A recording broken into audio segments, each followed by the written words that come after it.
പറഞ്ഞ ഈ അരിയില് അത് മുഴുവൻ മോഡി അരിയാണ്, നരേന്ദ്ര മോഡി അരിയാണ്. അതിപ്പോ പറയേണ്ടിയിരിക്കുന്നു.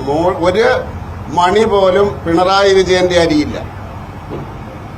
ഈ കേരളത്തിൽ കൊടുക്കുന്ന റേഷനിലെ മുഴുവൻ അരിയും മോഡി അരിയാണ്. ഇനി നാട്ടുകാർക്ക് മനസ്സിലാകുന്ന ഭാഷയെ പറയാൻ വേണ്ടിയാണ്. പിണറായി വിജയന്റേത് ഒരു മണി പോലുമില്ല. ഉത്സവ അവസരത്തിലും നമ്മളെന്തിനു പരാതി പറയണം? ഞങ്ങളത് വിളിച്ചു പറയുന്നില്ലല്ലോ. എല്ലാ ഉത്സവ അവസരത്തിലും ഞങ്ങൾക്ക് വേണമെന്ന് പറയാമല്ലോ, അല്ലെ? എല്ലാ ദിവസവും പറയാമല്ലോ, നിങ്ങൾക്ക് കിട്ടുന്ന അരി ഞങ്ങൾ സൗജന്യമായിട്ട് തരുന്നത്. ഇത് ജനങ്ങളുടെ അവകാശമാണ്, അതുകൊണ്ടാണ് പറയാത്തത്. ഇത് ജനങ്ങളുടെ അവകാശമായതുകൊണ്ടാണ് വിളിച്ചു പറയാത്തത്. ഞങ്ങളിത് തരുന്നു, നിങ്ങൾ വോട്ട് ചെയ്യണം എന്നൊന്നും പറയാത്തത്. ഇനി വേണമെങ്കിൽ കേരളത്തിലെ BJP പ്രവർത്തകരോട് ഞാൻ അഭ്യർത്ഥിക്കുകയാണ്, എല്ലാ ദിവസവും ഇത് പറഞ്ഞുകൊണ്ടിരിക്കുക, എല്ലാ യോഗങ്ങളിലും എല്ലാ പരിപാടികളിലും ഇത് പറയണം.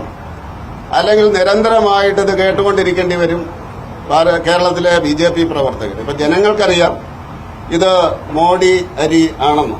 കേരളത്തിൽ നടക്കുന്ന എല്ലാ വികസന പ്രവർത്തനങ്ങളും ക്ഷേമ പ്രവർത്തനങ്ങളും കേന്ദ്ര സർക്കാരിന്റെ പൂർണ്ണമായിട്ടുള്ള പണത്തിലോ സഹകരണത്തിലുള്ള പൈസ മാത്രമേ ഉള്ളൂ.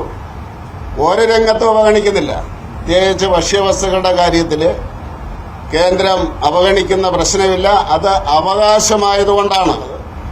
ഭരണാധികാരികളോട് ഉത്സവ അവസരത്തിലെങ്കിലും ഈ രീതിയിലുള്ള അനാവശ്യ വിവാദങ്ങളുണ്ടാക്കുകയും ജനങ്ങളുടെ മനസ്സിൽ ആ ഉത്സവത്തിന്റെ ശോഭ കെടുത്തുകയും ചെയ്യരുത് എന്നാണ് എനിക്ക് അഭ്യർത്ഥിക്കുക.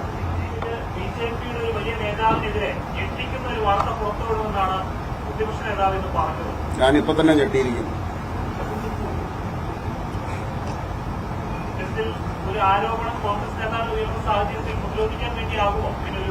ഞാനിപ്പോൾ തന്നെ ഞെട്ടിയിരിക്കുന്നു എന്ന് ഞാൻ പ്രതികരിച്ചിരിക്കുന്നു.